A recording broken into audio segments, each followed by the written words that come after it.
Prashant, remarkable story ರೀ.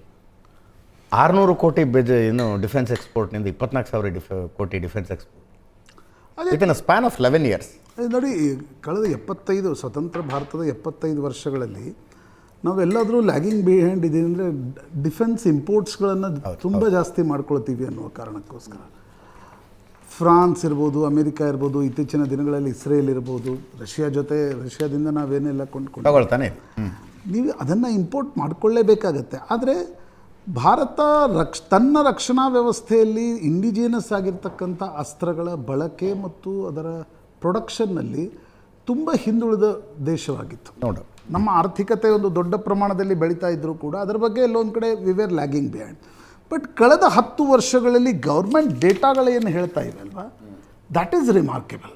ಅಂದರೆ ಈಗ ಆಪರೇಷನ್ ಸಿಂಧೂರಕ್ಕಿಂತ ಮುಂಚೆ ಕೂಡ 1,27,000 ಕೋಟಿ ಇಂಡಿಜಿನಿಯಸ್ ಡಿಫೆನ್ಸ್ ಪ್ರೊಡಕ್ಷನ್ 2023-24 ಮಾಡಿದ್ದೀವಿ.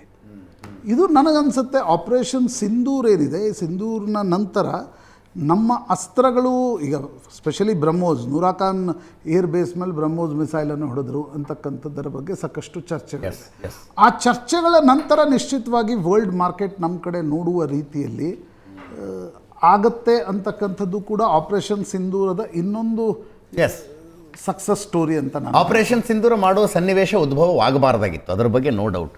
ಅದರ ಅರ್ಥ ಪಹಲ್ಗಾಮ್ ದಾಳಿ ಆಗಬಾರ್ದಾಗಿತ್ತು. That's fine. ಆದರೆ ಅನೇಕ ಬಾರಿ ಏನಾಗುತ್ತೆ ನೋಡಿ, ವಿಶ್ವದಲ್ಲಿ ಯುದ್ಧಗಳು ನಡೆಯೋದೇ ಇಂಟರ್ನ್ಯಾಷನಲಿ ಈ ಯುದ್ಧ ಸಾಮಗ್ರಿಗಳನ್ನು ಪ್ರೊಡಕ್ಷನ್ ಮಾಡ್ತಕ್ಕಂಥ ದೇಶಗಳು ಬೇರೆ ಬೇರೆ ಕಡೆ ಯುದ್ಧ ನಡೀಲಿ ಅಂತಕ್ಕಂಥ ಸನ್ನಿವೇಶವನ್ನು ಕೂಡ ನಿರ್ಮಾಣ ಮಾಡ್ತವೆ ಅನ್ನೋದನ್ನು ವಿಶ್ಲೇಷಣೆಗಳನ್ನು ಕೇಳ್ತೇವೆ. ಆದರೆ ನಮಗೆ ಅನಿವಾರ್ಯವಾಗಿರ್ತಕ್ಕಂಥ ಒಂದು ಯುದ್ಧದ ಸನ್ನಿವೇಶ ಬಂದಾಗ ನಮ್ಮ ದೇಶೀಯ ಉತ್ಪಾದನೆಗೊಂಡಿರ್ತಕ್ಕಂಥ ಶಸ್ತ್ರಾಸ್ತ್ರಗಳನ್ನು ಬಳಸಿ ನಾವು ಪಾಕಿಸ್ತಾನವನ್ನು ಒಂದು ಪಾಠ ಕಲಿಸ್ಲಿಕ್ಕೆ ಹೋಗಿರ್ತಕ್ಕಂಥದ್ದು ಒಂದು ಸಾಮರಿಕ ದೃಷ್ಟಿಯಿಂದ, ದಟ್ ಈಸ್ ಯುದ್ಧ ಅನ್ನೋದು. ಇನ್ನೊಂದು ನಮ್ಮ ಆರ್ಥಿಕ ದೃಷ್ಟಿಯಿಂದ, ಡಿಫೆನ್ಸ್ ಪ್ರೊಡಕ್ಷನ್ನ ದೃಷ್ಟಿಯಿಂದ, ಡಿಫೆನ್ಸ್ ಎಕ್ಸ್ಪೋರ್ಟ್ನ ದೃಷ್ಟಿಯಿಂದ ಕೂಡ ಮಹತ್ವಪೂರ್ಣವಾಗಿರ್ತದೆ. ಯಾಕಂದರೆ ಈಗ ನೋಡಿ, ಚೈನಾದ ಬಗ್ಗೆ ನಾವೆಲ್ಲ ಕೇಳ್ತಾ ಇದ್ವಿ, ಚೈನಾದ ಬಳಿ ಅದಿದೆ ಇದಿದೆ. ನಾವು ಈಗ ಇಂಡೋ ಚೈನಾ ಒಂದು ರೀತಿ ಹ್ಯಾಂಡ್ ಟು ಹ್ಯಾಂಡ್ ಕಂಬ್ಯಾಟ್ ನಡೆದಾಗ ನಾವು ಪತ್ರಿಕೆಗಳು ಬರೆದಿದ್ದು ನಮ್ಮ ಬಳಿ ಅದಿದೆ, ಅವ್ರ ಬಳಿ ಅದಿದೆ, ಇವ್ರ ಬಳಿ ಅದಿದೆ ಅಂತಕ್ಕಂಥ. ಆದರೆ ಇಂಡೋ ಪಾಕಿಸ್ತಾನ್ ಈ 4 ದಿನಗಳ ಒಂದು ಏನು ಸ್ಕರ್ಮಿಷ್ ಅಂತ ಅದನ್ನು ಕರೆಯೋದಾದರೆ, ಅಥವಾ ಯುದ್ಧ ಅಂತ ಕರೆಯೋದು ಕೆಲವರಿಗೆ ಇಷ್ಟ ಇರಲ್ಲ, ಸ್ಕರ್ಮಿಷ್ ಅಂತ ಕರೆಯೋದಾದರೆ ಅದರಲ್ಲಿ ಚೈನಾದ ಉಪಕರಣಗಳು ಹೇಗೆ ವಿಫಲಗೊಂಡು ಭಾರತ ಬಳಸಿರ್ತಕ್ಕಂಥದ್ದು ಹೇಗೆ ಯಶಸ್ವಿಗೊಂಡು ಅಂತಕ್ಕಂಥದ್ದು, ಆ ಕಂಪ್ಯಾರಿಸನ್ ಬರೀ ಸಬ್ ಕಾಂಟಿನೆಂಟ್ನಲ್ಲಿ ನಡೆಯುತ್ತೆ ಅಂತ ನನಗನ್ಸಲ್ಲ. ಪ್ರಪಂಚದಾದ್ಯಂತ ಆ ವಿಶ್ಲೇಷಣೆ ಪ್ರಪಂಚದಾದ್ಯಂತ ಆ ಡೊಮೇನ್ನಲ್ಲಿರ್ತಕ್ಕಂಥ ಎಕ್ಸ್ಪರ್ಟ್ಸ್ಗಳ ಮಧ್ಯೆ ಕೂಡ ನಡೆಯುತ್ತೆ. ದಟ್ ವಿಲ್ ಹೆಲ್ಪ್ ಅಸ್ ಅಂತ ನಾನು.